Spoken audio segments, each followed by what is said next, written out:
Je me souviens, comme si c'était hier, du regard abasourdi de l'avocat lorsque j'ai refusé, d'un simple trait de plume, l'immense fortune que m'avait laissée mon défunt mari, mon Henri, mon compagnon de 40 années. Tous me prenaient pour une folle lorsque j'ai dit que je ne voulais pas de cet argent. J'ai vu dans les yeux de mes enfants la déception et la colère, mais ils ignoraient une chose essentielle: le véritable trésor ne se trouvait pas dans ces morceaux de papier, ni dans ces comptes bancaires, mais bien dans un secret jalousement gardé depuis des années.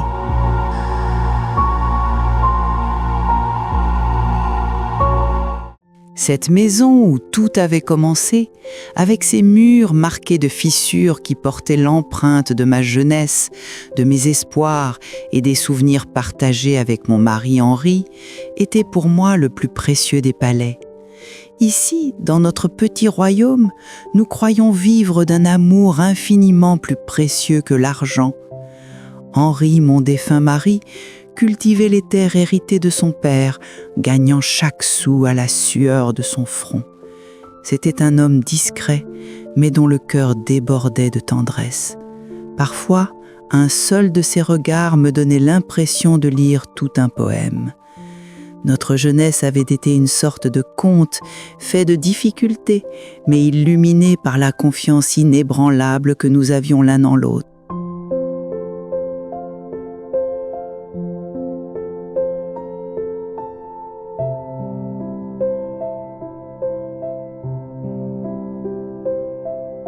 Nous savions alors que le bonheur ne se trouvait ni dans une grande maison, ni dans des objets coûteux, mais dans une soupe chaude qui nous attendait le soir et dans un sourire apaisant. Chaque graine que nous plantions, chaque arbre que nous faisions grandir, devenait un symbole de la force des liens familiaux que nous allions transmettre à nos enfants. Les années passèrent comme l'eau d'une rivière et notre modeste demeure se transforma en un grand chêne abritant les rires de nos enfants, puis de nos petits-enfants. Sous l'ombre de ce chêne aux racines profondes, Henri et moi regardions chaque nouvelle feuille éclore, convaincus que la plus grande richesse de la vie se trouvait là.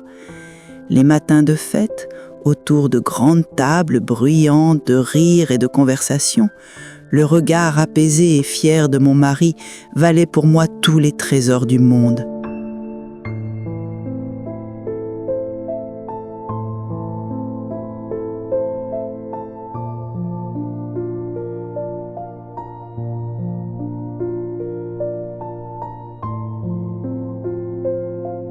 Mais la vie, même après ces soleils éclatants, c'est parfois faire surgir des nuages noirs. Mon Henri, mon roc, ce chêne robuste, commença lentement à se faner.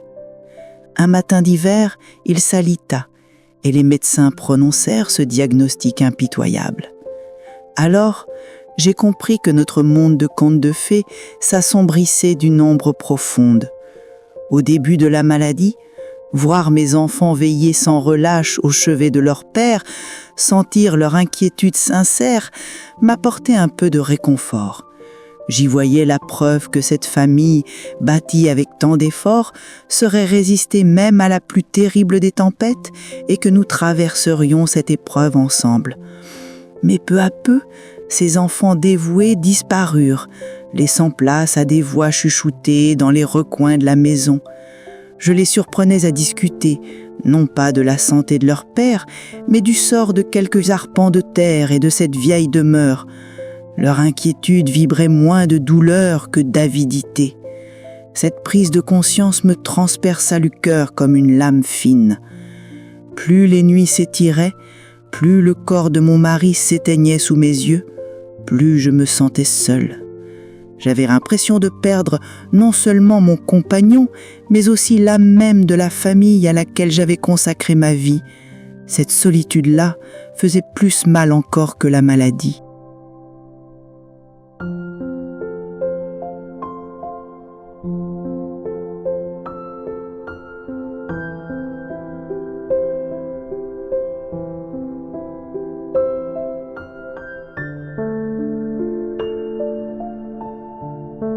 Un après-midi, mon fils aîné, Marc, s'approcha de moi avec un dossier de titre de propriété dans la main.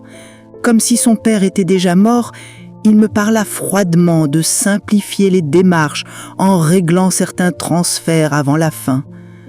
En entendant ces mots, les derniers fragments d'espérance que j'essayais de garder au fond de moi s'effondrèrent. Car à cet instant, je compris que leur préoccupation n'était plus la santé de leur père, mais la répartition des biens.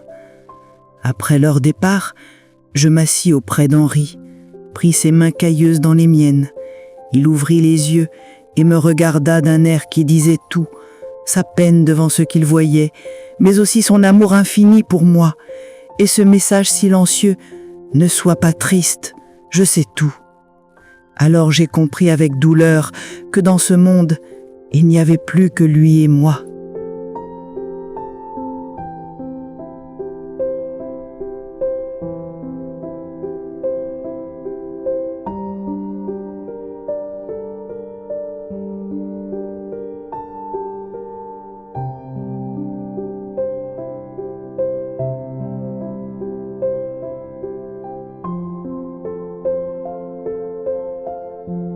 Quelques nuits après ce jour funeste, alors que toute la maison dormait profondément et que seul le souffle de nos respirations emplissait la chambre, Henri trouva la force d'ouvrir les yeux une dernière fois. De son doigt tremblant, il désigna le vieux coffre en noyer où j'avais toujours gardé mon trousseau et me murmura des mots que je ne compris pas totalement sur le moment.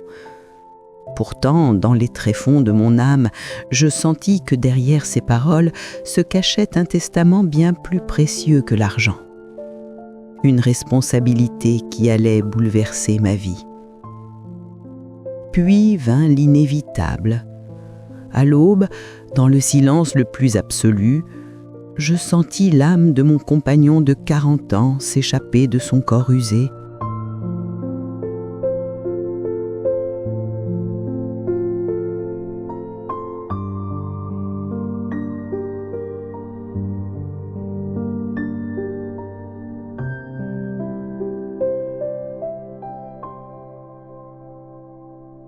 Au lieu de crier ma douleur, je me penchai doucement et déposai un dernier baiser sur son front apaisé. Je voulais qu'il quitte ce monde, non pas entouré des larmes factices de ses enfants, mais porté par l'amour sincère de celle qui avait partagé sa vie entière. Durant les funérailles et les jours de condoléances qui suivirent, je dus supporter le théâtre pathétique de leur chagrin fin. Même au pied de la tombe de leur père, mes enfants ne cachaient pas leur impatience de rentrer à la maison pour parler des vraies choses. Peu à peu, ma douleur fit place à une froide déception. Ils n'avaient pas enterré leur père, mais l'avenir qu'ils espéraient de lui. À peine 40 jours s'étaient-ils écoulés, alors que l'odeur du deuil imprégnait encore nos murs. Ils se réunirent un soir au salon comme pour une réunion d'affaires. Après un lourd silence, l'un d'eux lança enfin le sujet de l'héritage. Ce fut alors une évidence. Depuis longtemps déjà, ils attendaient ce moment. Leur prétendu respect pour leur père ne pesait rien face à leur avidité. Leurs phrases, imprégnées de l'odeur de l'argent, s'entrechoquaient dans l'air. Chacun marchandait non pas un héritage, mais un butin. Moi, je restais silencieuse. Et à cet instant, je pris ma décision. Tant que je n'aurais pas accompli le dernier secret de mon mari, ce testament mystérieux, je jouerais selon leurs règles. J'attendrais patiemment et observerai jusqu'au bout ce que leur obsession de l'argent ferait d'eux. 2 semaines après la mort d'Henri, l'avocat entra dans notre maison avec sa lourde serviette de cuir. L'atmosphère déjà pesante se fit suffocante, comme si l'air lui-même se chargeait d'une avidité primitive difficile à contenir. tous retenaient leur souffle, impatients du verdict. L'avocat commença la lecture du testament par un préambule solennel, empli des mots d'amour qu'Henri avait laissés à sa famille et à moi. Mais mes enfants, loin d'être touchés, se montraient impatients, insensibles, pressés d'en venir au fait. Les voir ainsi, sans une once de honte, me parut être une insulte à l'âme de leur père. Ce ne fut qu'au moment où l'avocat évoqua les comptes bancaires inconnus de tous et les terres précieuses acquises en secret par mon mari au fil des ans que les masques tombèrent. Leurs visages s'ouvrirent comme des livres, les yeux brillants de convoitise, les lèvres lâchant des murmures d'excitation. Ils n'étaient plus en deuil. C'étaient des étrangers, surpris par une fortune inespérée. Et lorsque l'avocat prononça les mots décisifs, déclarant que l'unique héritière de ce patrimoine était moi, son épouse depuis 50 ans, les sourires de mes enfants se figèrent pour se transformer en regards glacés, emplis de haine et d'accusation, comme si j'étais devenu leur ennemi. Ce fut l'instant où le dernier fragment de compassion que j'avais pour eux disparut. Avant même qu'ils ne puissent me déchirer de leurs langues empoisonnées, je pris la parole d'une voix calme et ferme, une voix qu'ils n'oublieraient jamais. J'annonçai que je renonçais à tout, les champs, l'argent, la maison. Ce même héritage pour lequel ils avaient piétiné la mémoire de leur père, je le rejetais en bloc. Et alors, le silence qui tomba dans le salon ne plus celui de la haine, mais celui plus terrible encore, d'une stupeur glaciale.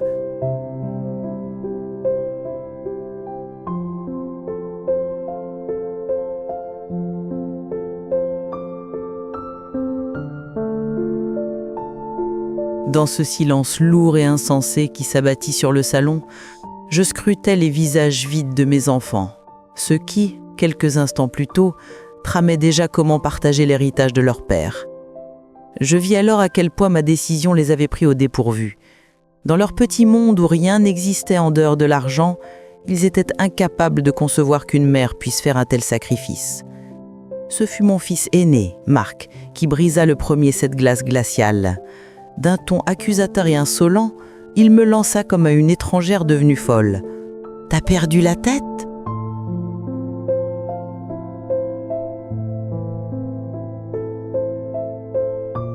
Entendre mon propre fils, celui pour qui j'avais sacrifié ma vie entière, m'accuser de démence simplement parce que j'avais osé agir contre ses intérêts, fut pour moi un coup de poignard plus cruel encore que la mort de mon mari.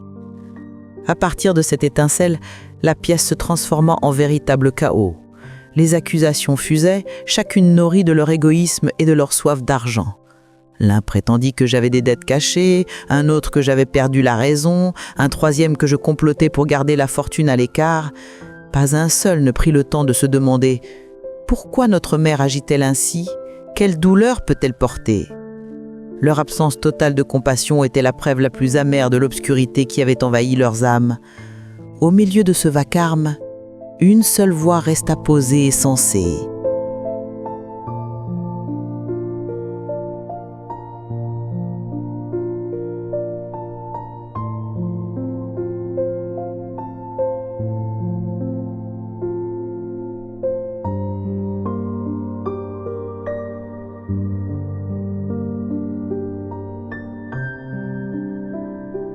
Celle de Maître Dupont, l'avocat qui nous connaissait à peine. Avec respect et douceur, il m'invita à réfléchir encore à ma décision. Il ne doutait pas de ma santé mentale, mais cherchait à comprendre si cette résolution radicale n'était pas le fruit d'une colère passagère, ou bien la blessure profonde infligée par l'insensibilité de mes propres enfants. Alors, sans m'emporter, je me levai. Sans leur adresser la moindre explication, je me tournai vers l'avocat et lui confirmai que ma décision était ferme et irrévocable. Je quittai la pièce, laissant derrière moi non seulement un groupe d'êtres cupides désarçonnés, mais aussi les ruines de ce tableau de famille que j'avais cru bâtir avec amour toute ma vie. Je savais désormais que je devrais avancer seule.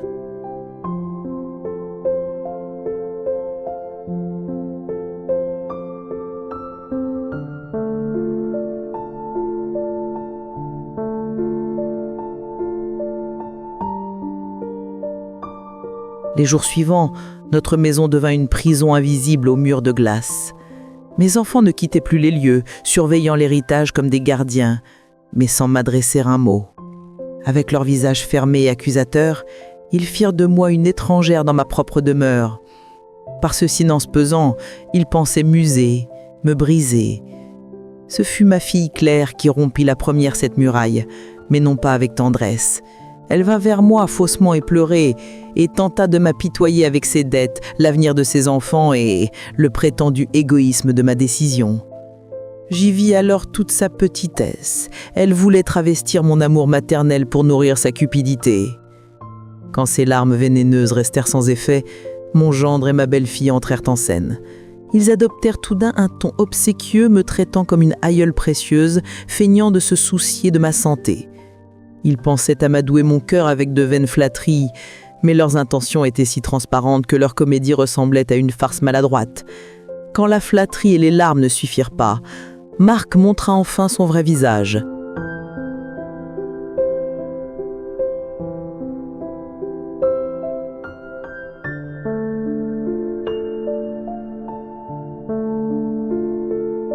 Un soir, il m'arrêta dans le couloir et me menaça. Si je persistais dans mon refus, il me ferait assigner en justice et chercherait à obtenir un certificat me déclarant sénile. Ce fut alors que je compris. À leurs yeux, je n'étais plus une mère, ni même une personne digne de respect, mais seulement un obstacle à leur fortune. Au milieu de toute cette menace, de ces faux sourires et de ces accusations indignes, une seule chose me tenait debout. Les mots que mon mari m'avait murmurés cette dernière nuit en désignant le vieux coffre. Même si j'en ignorais encore le secret, je savais qu'Henri avait prévu ces jours sombres et qu'il m'avait confié une force morale pour résister à la saleté de leur avidité. Chaque refus que j'opposais, chaque résistance que j'affichais, je les vivais comme l'accomplissement de sa véritable volonté.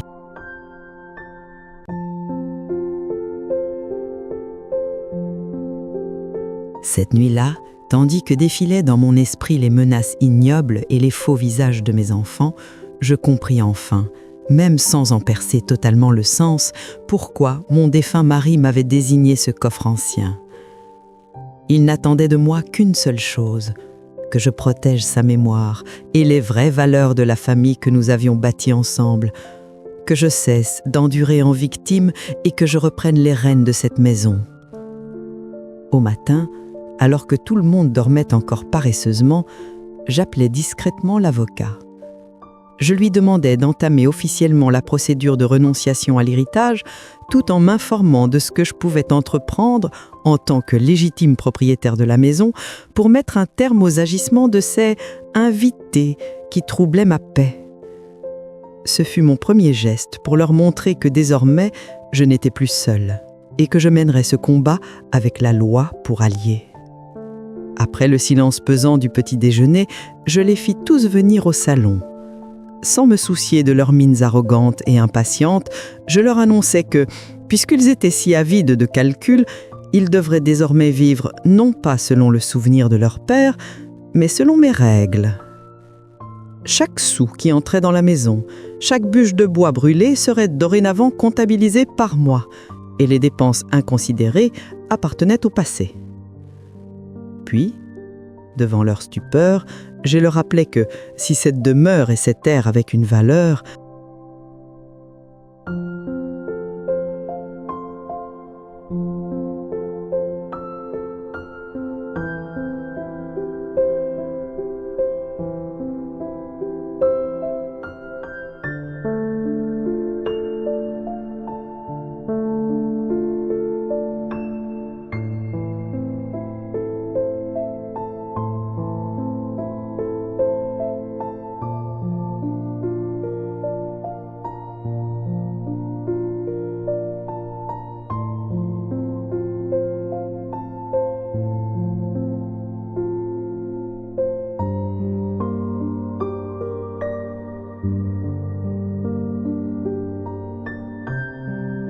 C'était parce que leur père, de ses mains calleuses, les avait maintenus debout.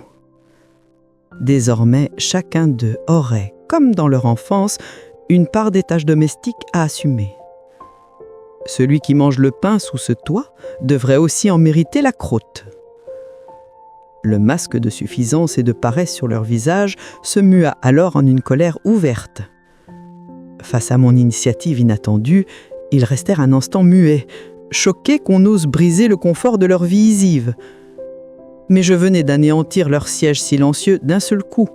Je n'étais plus leur prisonnière. C'étaient eux mes hôtes, soumis à mes règles. Et s'ils n'en voulaient pas, la porte était grande ouverte pour courir après cet argent qu'ils aimaient tant.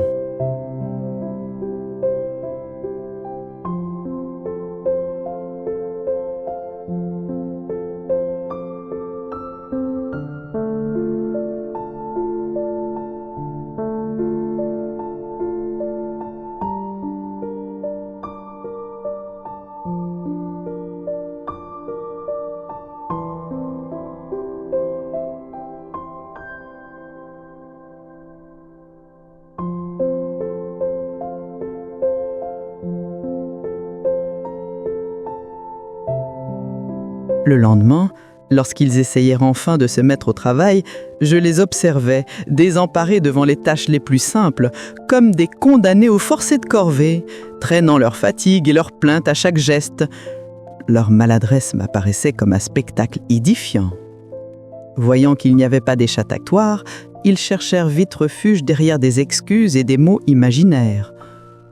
Ma fille, chaque fois que son tour venait de préparer le repas, se disait accablée de migraines soudaines. Mon fils, lui, faisait semblant d'avoir oublié les travaux manuels que son père lui avait enseignés dès 15 ans, insultant par là même la mémoire de cet homme. La plus rebelle fut ma belle-fille, Élodie. Un soir, elle brûla volontairement le dîner et posa la casserole noircie sur la table, comme pour me dire « Voilà ce qui arrive si tu m'obliges à travailler ». Mais je ne répondis pas à sa provocation par la colère. Je lui tendis calmement une brosse et lui ordonnai de récurer la marmite, lui prouvant ainsi qu'ici, chaque faute aurait dorénavant un prix. La conséquence la plus révélatrice de cette nouvelle organisation fut de les voir, eux qui hier encore formaient un seul front contre moi, se déchirer entre eux.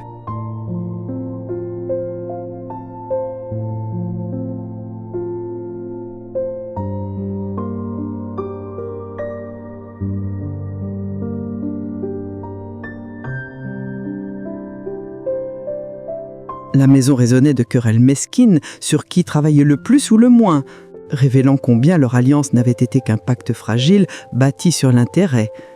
Et si ces disputes infantiles et leurs plaintes incessantes m'épuisaient, le soir venu, quand chacun se retirait dans son coin, je comprenais l'importance de ce chaos. En les arrachant à leur confort et en les obligeant à se confronter à l'effort et à la responsabilité, je les préparais, sans qu'ils le sachent, à franchir la prochaine étape du mystérieux héritage laissé par leur père.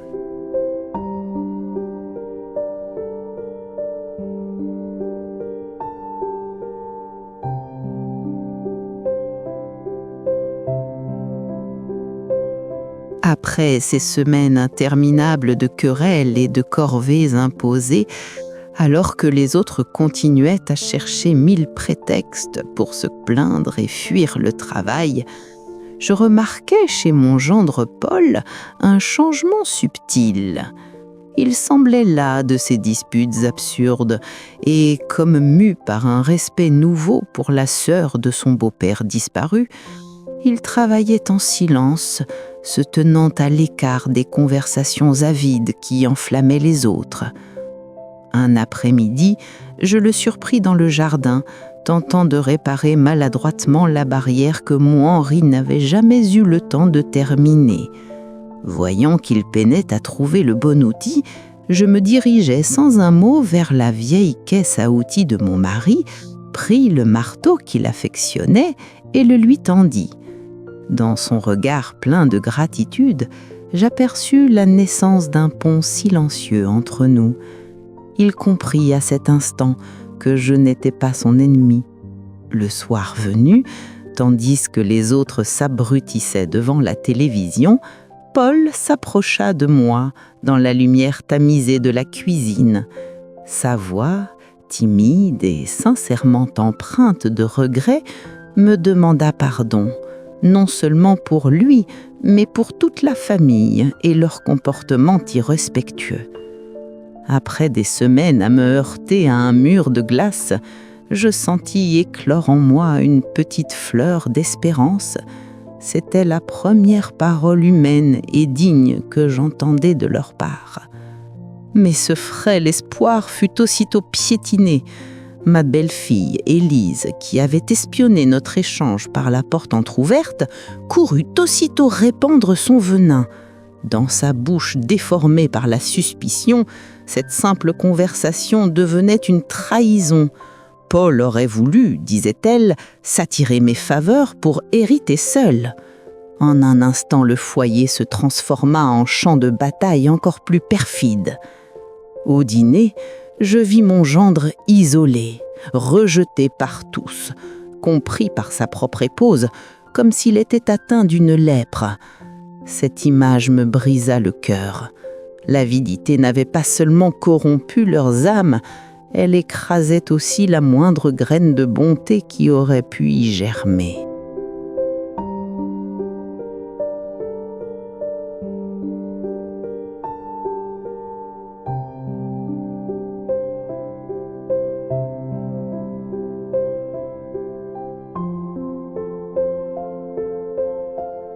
Dès lors, Paul entra dans un calvaire de solitude et de soupçons. Chaque geste, chaque parole était interprétée comme une trahison. Sa propre femme le traitait en ennemi, l'accusant de ruiner leur avenir parce qu'il avait osé écouter sa conscience. Un matin, valise en main, il vint me trouver. Sa voix tarie mais ferme déclara qu'il préférait quitter cette maison plutôt que de continuer à vivre au milieu de cette honte et de ces luttes d'argent. Il me dit qu'il respecterait toujours mes décisions et qu'il ne voulait pas participer à ce jeu indigne.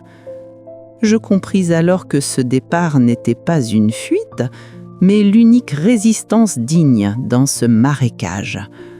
Face à sa droiture, un respect profond naquit en moi.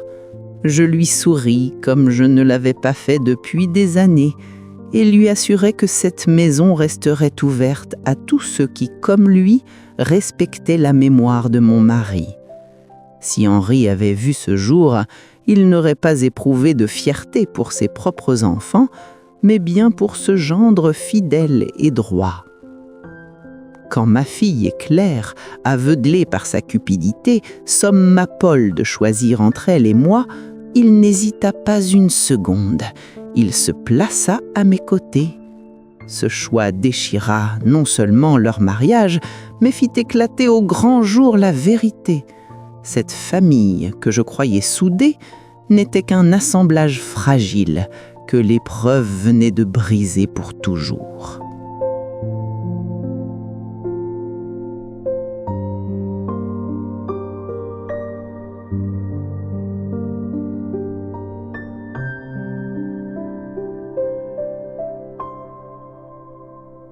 À partir de ce jour-là, sous le toit de notre maison, qui jadis donnait encore l'illusion d'une unité, deux camps ennemis se formèrent.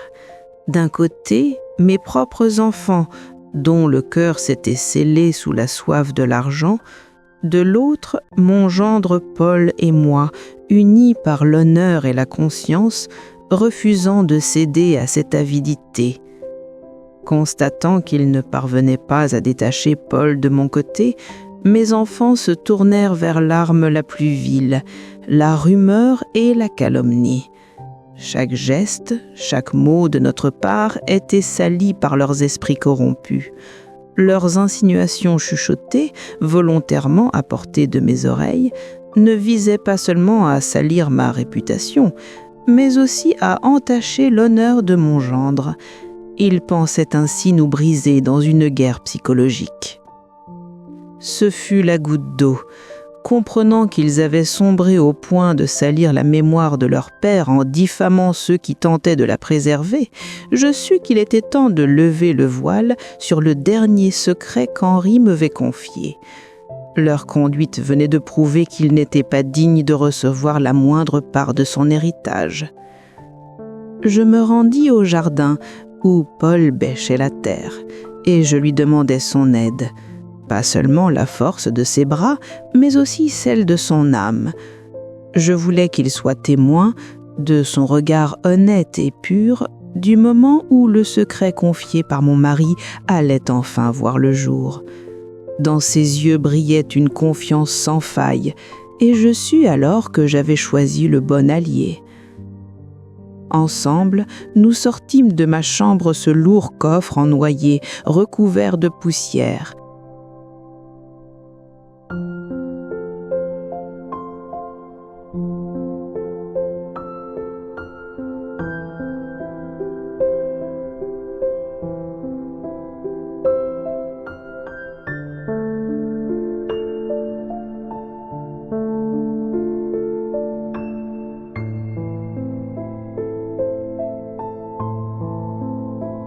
Nous le posâmes au milieu du salon, face au regard avide et fébrile de mes 3 enfants, assis tels un tribunal avide de verdict. Le silence tomba aussitôt. Tous savaient qu'en ouvrant ce coffre, ce n'était pas seulement le secret d'Henri que serait révélé, mais aussi le destin de chacun d'entre nous. Mes enfants, alignés, fixaient la malle comme s'ils attendaient qu'en jaillissent des trésors. Leurs yeux brillaient déjà des richesses qu'ils s'imaginaient.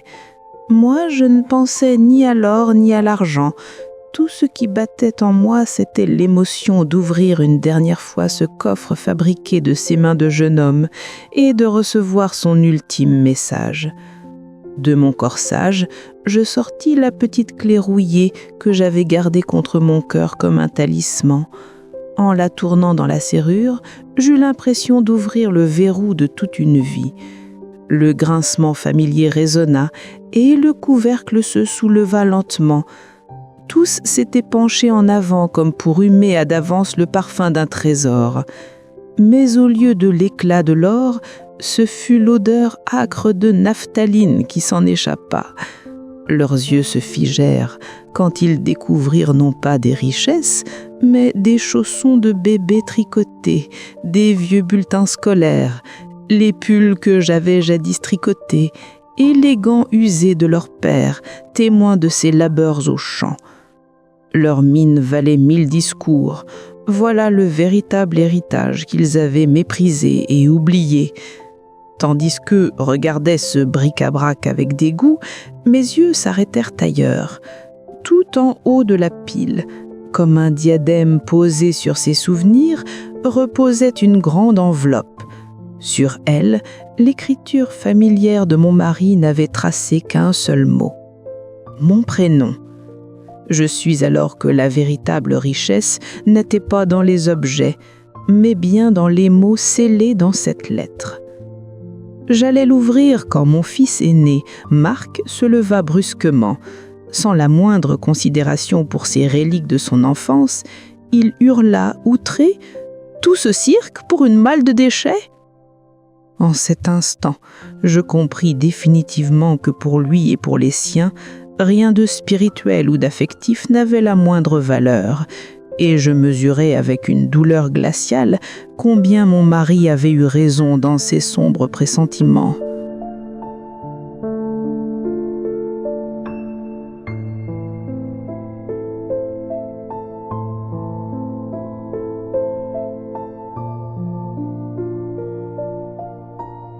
Alors que les paroles venimeuses de mon fils résonnaient encore dans mes oreilles, je ne lui répondis pas. Je choisis plutôt de n'entendre que la voix de mon défunt mari et d'ouvrir au milieu de ce silence lourd la dernière lettre qu'il m'avait laissée. Elle commençait par ces mots empreints de tendresse. « Ma chère Élise, compagne de 50 années », chaque ligne vibrait de son parfum et de son amour, et ma voix tremblait en les lisant à haute voix.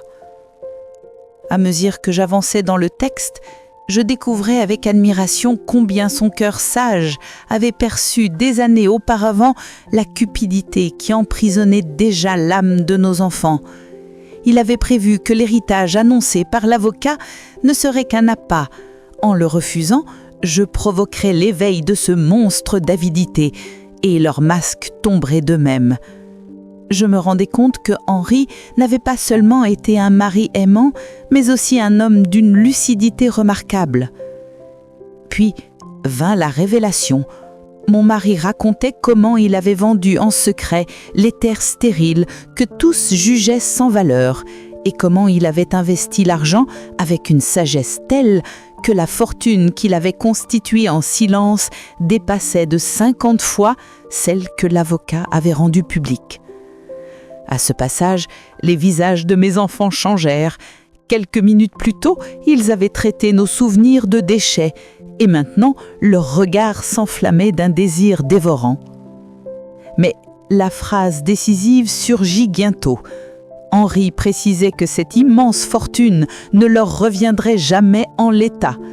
Il avait placé l'ensemble de ce patrimoine dans une fondation à mon nom, dont j'étais l'unique détentrice et la seule décisionnaire.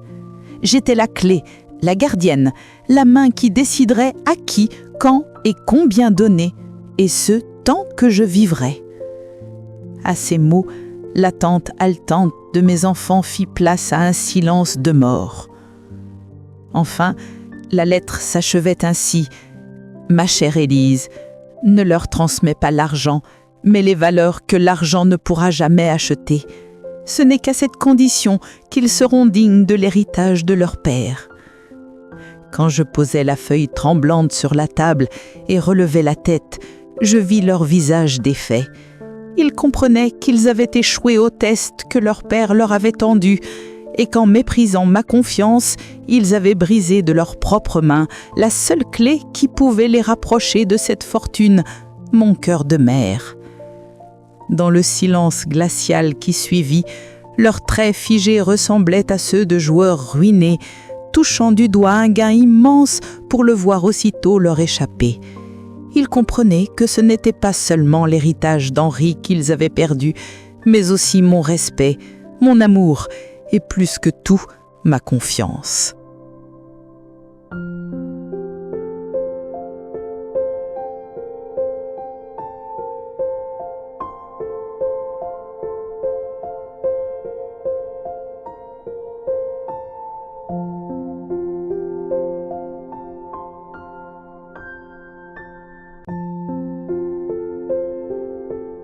Le premier à rompre ces silences fut ma fille Claire.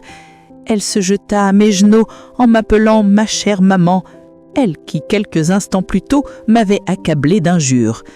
Mais je lus derrière ces larmes de crocodile non pas l'amour, mais la peur panique de perdre accès à cette fortune que je contrôlais désormais. Son revirement ne m'inspira que dégoût. Son geste servit de signal aux autres, mais eux, au lieu de supplier, se mirent à s'accuser mutuellement. Ses alliés de la veille s'entre-déchiraient, lançant des reproches et des mensonges pour tenter de sauver leur part. J'assistais, consterné, mais lucide, à ce triste spectacle qui dévoilait la pourriture de leurs âmes. Quand ils virent que se quereller ne servait à rien, ils reprirent la parole en chœur. Ils m'assurèrent avoir compris la leçon, jurèrent de ne jamais plus me contredire, promirent d'être les esclaves dévoués jusqu'à leur dernier souffle. Mais je savais que leurs paroles n'étaient que de vains serments dictés par leur poche vide et non pas par leur conscience. Alors que leur théâtre de misère battait son plein, je me levai. Sans un mot, sans même un regard, je quittai la pièce. Car parfois, la plus grande punition n'est ni le cri, ni le pardon, mais de laisser ces êtres seuls, prisonniers de leur avidité et de leurs faux remords, dans le noir profond qu'ils avaient eux-mêmes creusé.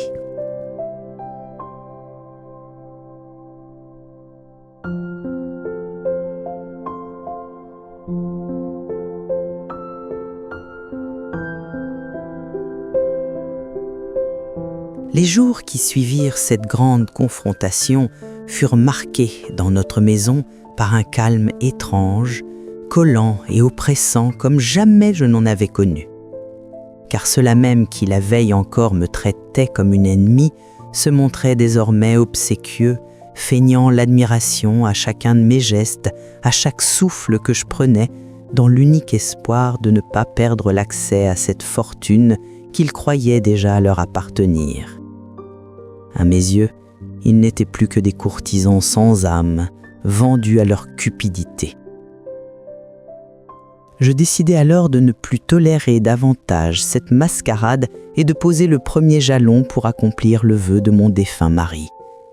J'invitai l'avocat, ainsi que celui qui était devenu mon plus sûr appui, mon gendre Julien, à me rejoindre dans le salon.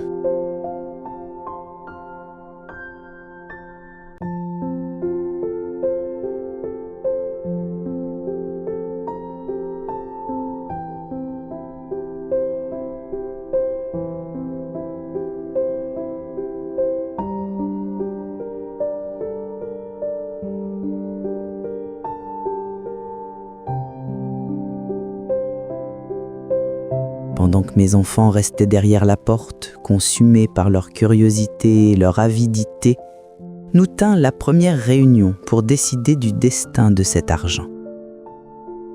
Par ce simple geste, je leur rappelais encore une fois où résidait désormais le véritable des pouvoirs.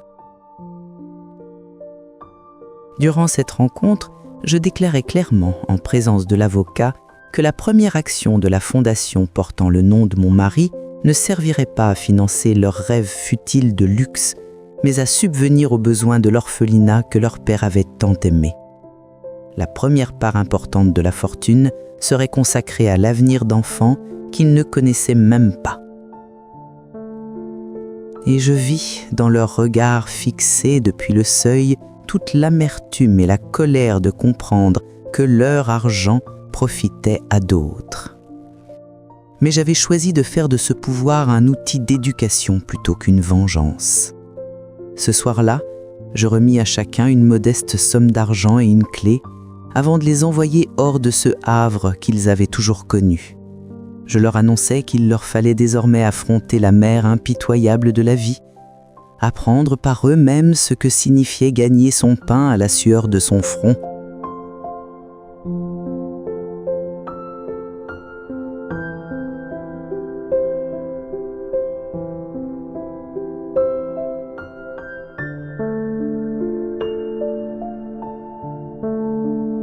L'expression de choc et d'humiliation qui marqua alors leur visage restera gravée dans ma mémoire. Et pourtant, en les voyant franchir le seuil, je ne ressentis pas la fierté d'un général victorieux, mais la douleur inquiète d'une mère envoyant ses enfants vers l'épreuve la plus rude de leur existence. Car je savais que là se trouvait le véritable héritage de leur père, non pas l'argent, mais l'opportunité douloureuse et nécessaire de reconstruire leur caractère. Une année entière s'écoula après ce départ, un cycle complet de saisons. Dans ce temps-là, notre maison, privée du souffle nauséabond de l'avidité, retrouva enfin la paix qu'elle n'avait pas connue depuis longtemps.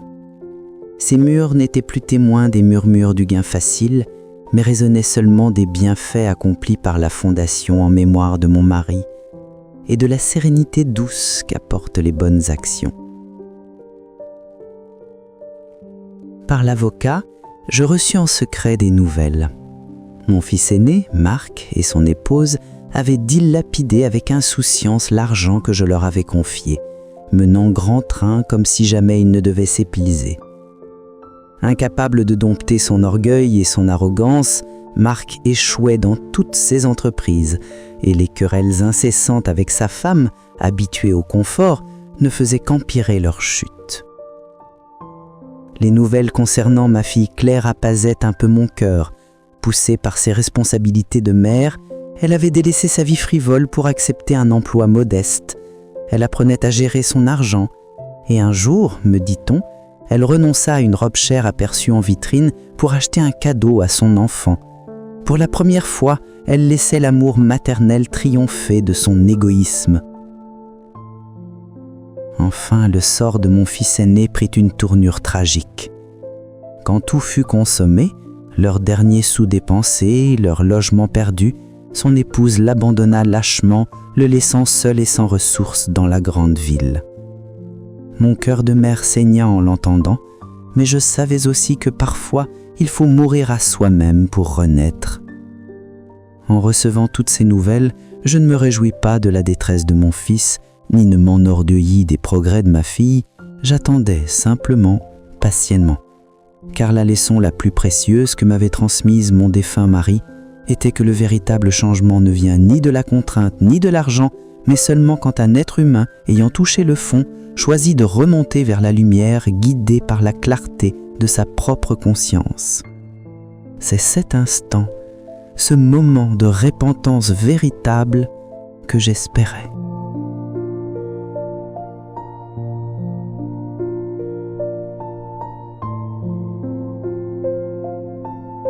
Des mois s'étaient écoulés depuis la douloureuse nouvelle concernant mon fils, et j'avais fini par perdre tout espoir de recevoir des nouvelles d'eux. Mais un matin, parmi le courrier apporté par le facteur, je reconnus mon nom écrit de cette écriture enfantine, maladroite mais familière, celle de ma fille. En tenant cette enveloppe banale entre mes mains tremblantes, je compris aussitôt que les plus grands bouleversements ne se présentent pas toujours dans des paquets somptueux, mais surgissent au contraire dans les instants les plus simples et inattendus. Lorsque j'ouvris la lettre et que mes yeux parcoururent les lignes, je n'y retrouvais pas l'ancienne Claire, celle qui quémandait de l'argent ou de l'aide. Non, dans ces mots, je découvris une femme nouvelle, qui avait en vain pris ce que signifiait vivre de son propre labeur, qui menait un combat rude mais digne pour tenir debout seule, et qui me demandait pardon, non pas pour obtenir quelque faveur, mais avec une honte sincère venue du plus profond de son âme.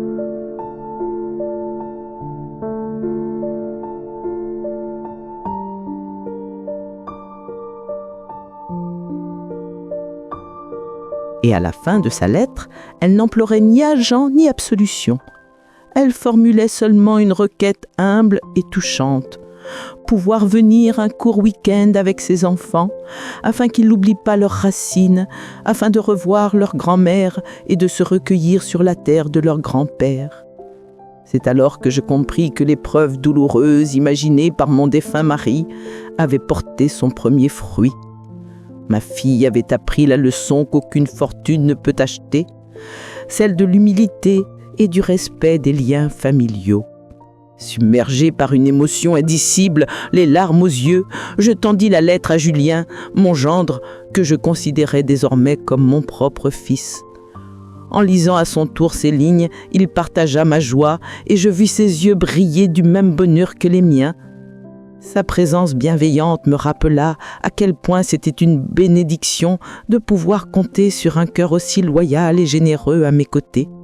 Quelques instants plus tard, je pris le téléphone que je n'avais pas osé utiliser depuis plus d'1 an et demi. En entendant la respiration anxieuse et tremblante de ma fille au bout du fil, je ne lui fis aucun reproche, ni ne prononçai le mot pardon. Je me contentais de lui faire sentir par une simple phrase que la maison de son père resterait toujours ouverte pour l'enfant repentante qui voulait retrouver son foyer. Ainsi, après ce long et sombre hiver, j'annonçai enfin le retour du printemps dans notre maison. Les 2 jours suivants furent emplis d'une joyeuse agitation. Avec Julien, nous préparions la maison comme pour une fête. L'odeur des biscuits sortant du four, le bruit des marteaux résonnant dans le jardin, et mon cœur battant d'une douce impatience me rappelait qu'une demeure n'est pas faite de richesses ni de meubles précieux, mais de l'attente fébrile de ceux qu'on aime et qu'on espère voir franchir son seuil. Et lorsque la petite voiture apparut au bout du chemin poussiéreux et s'arrêta devant la maison, les cris de mes petits-enfants résonnèrent comme un miracle. « Mamie !» Ces voix pures et remplies d'amour déchirèrent en un instant le lourd silence qui pesait depuis 1 an et demi. J'ouvris mes bras, je les serrai contre moi et respirai leur parfum innocent. sachant que l'amour des enfants reste toujours la clé magique qui peut briser les cadenas les plus rouillés.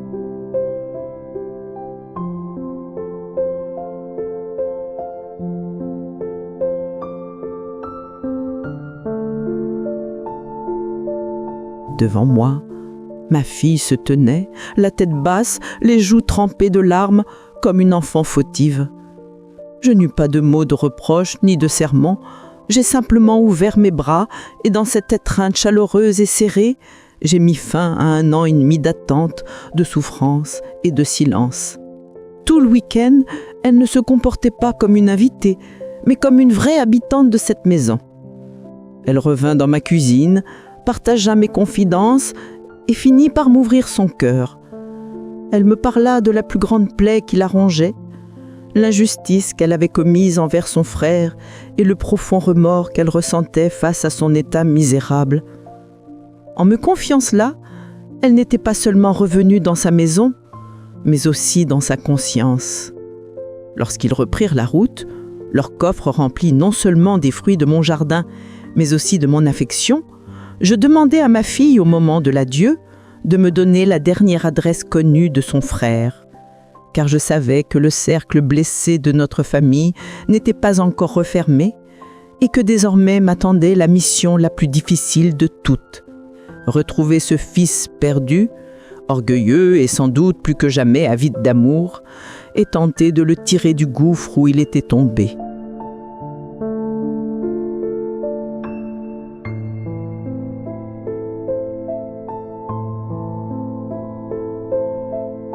Après avoir obtenu cette adresse de ma fille, je ne pus plus résister à la voix de mon cœur de mère. J'emmenai avec moi Julien, mon gendre et mon plus fidèle soutien, et nous prîmes la route vers cette ville que j'avais toujours détestée, bruyante et remplie de faux-semblants. J'avançais à la fois avec la peur au ventre et l'espoir ardent de retrouver mon fils, égaré par son orgueil et sa vanité, afin de mettre fin à son tourment. Lorsque ce bout de papier nous mena dans un quartier en ruine, devant cet immeuble délabré, qui semblait frappé d'une malédiction, la douleur fut immense. Voir que mon fils, celui qui rêvait jadis de grandeur et se croyait au-dessus des autres, avait été précipité si bas par la vie jusqu'à survivre là où même les plus misérables peinaient à subsister, me transperça le cœur comme la lame la plus affûtée. Après une brève conversation entre Julien et les habitants, une voisine, le regard empreint de pitié, nous apprit que mon fils n'avait même plus de toit.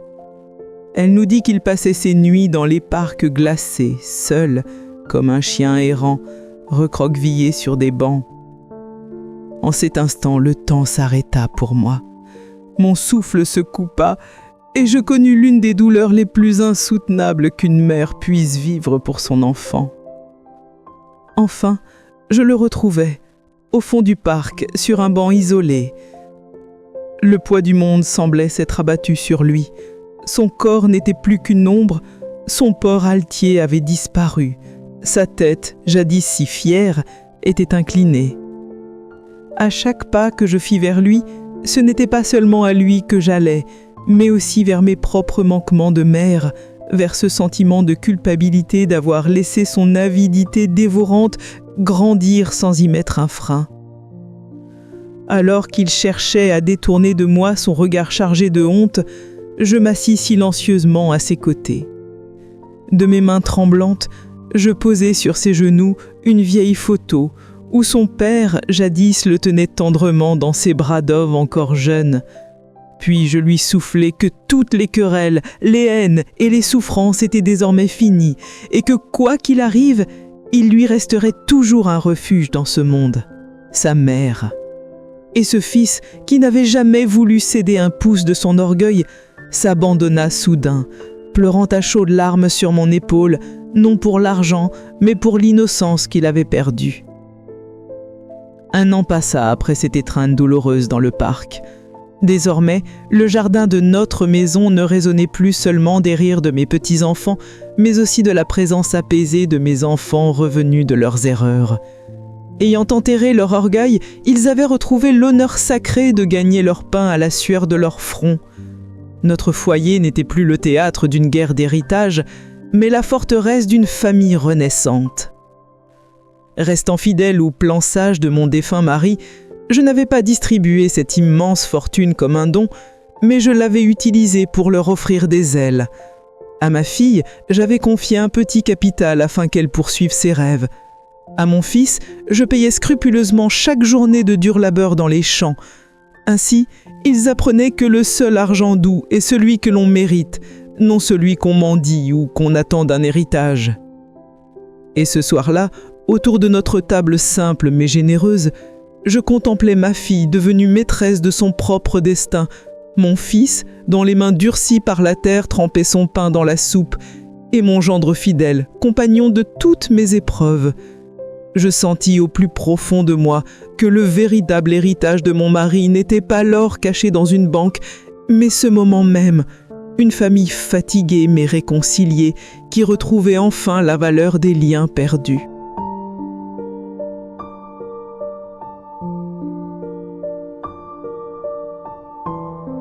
Je leur révélai alors ma dernière volonté. Après moi, la gestion de la fondation qui portait le nom de leur père ne reviendrait ni à l'un ni à l'autre, mais serait confiée à eux trois, à condition qu'ils agissent comme des frères et sœurs unis et qu'ils n'utilisent jamais cet argent pour leurs désirs égoïstes, mais bien pour accomplir le bien, comme leur père l'avait voulu.